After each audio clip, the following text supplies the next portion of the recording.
Now to an exhibition showcasing a new generation of emerging artists connected to Beirut. I Spy with My Little Eye looks at the impact this new wave has on contemporary art.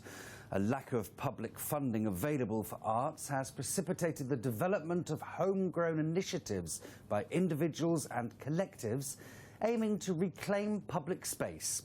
Well, Haidar is one of those artists and she joins me now. Good morning to you. Good morning. So tell me, what first of all got you involved in this particular exhibition? What was it about a Beirut exhibition that got you interested? Well, I was approached by Sam Berdawil and Til Farah, the two curators of the show, and the premise of the show was to organise an exhibition bringing together artists who originated from Beirut or have a link to Beirut, but produce work post-war, post-civil war. So for me, it was a great opportunity to take part in a show like this because I'm a good fan. I'm a big fan of their work, of their curatorial work, but also just to kind of see my work in a different context, bring it together with different artworks and different artists as well, and see how all the artworks can play together. But what was it about Beirut that interested them? Because these two curators, as you say, they went out to Beirut and they discovered a lot of talent there, didn't they? What was it about Beirut and what they discovered there that made them so interested in creating this exhibition? Well, Sam is Lebanese and I think they've both been they're quite, you know, they follow the kind of the process or the progress of contemporary Middle Eastern art, and there's been a lot of developments within the art world in Lebanon, especially a big emerging art scene, and so I think they just kind of wanted to shed light on that, especially during the Shabak festival in London.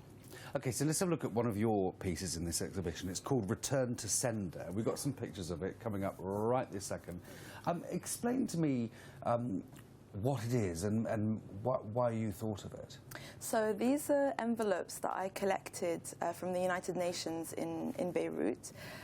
They were envelopes that were circulated around the Middle East, but their kind of common base was the United Nations in Lebanon.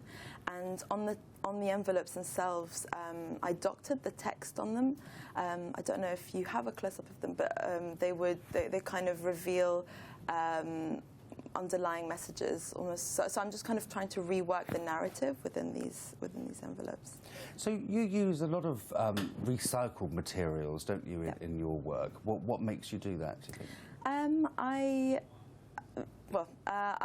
work a lot with with big diasporas, and I come from Lebanon originally, and there's obviously a huge refugee community there, and I just always found it really interesting how, you know, we live here in Europe, I guess, or living in London. We live in such a... Sorry to interrupt. What are we looking at now? This is actually a series that I did while I was living in Saudi Arabia. This is in the old town in Saudi Arabia where I reworked some images. These are photographs that I took in Lebanon, and I printed them on linen, and I embroidered over the linen. These are my old shoes that I've worn out, and I embroidered kind of smaller stories on the soles of them. I've got a pair like that you can borrow.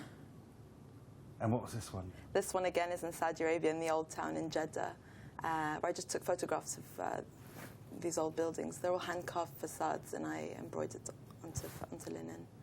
So you use a lot of embroidery, don't you? And a lot of it. And I believe this comes from your grandmother, am I right? Yes. You used to do a lot of sort of knitting and embroidery with your grandmother as she was telling you stories. Yeah, exactly. Yeah, just learning about Lebanon, about where we're from, about history, our heritage, just growing up, her teaching me how to sew and knit, and so that's kind of how I took on that medium.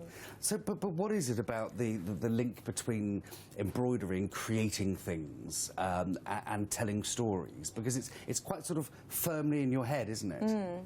I think from a feminist perspective as well, that you know, generationally women would collectively kind of come together and sew and create creative pieces together, communally sharing stories, and I think part of this is not only making, but it's in the passing on of stories as well. So the exhibition is already underway. Yep. Those people that are in the UK, how can they see it? Very briefly. They can go onto the Mosaic Room's website, which is a gallery just off Earls Court. That it's there because the Shabak Festival is now over, but I think it's still showing there. Okay, Haidar, thank you very much indeed for joining us this morning. Thank you for coming in.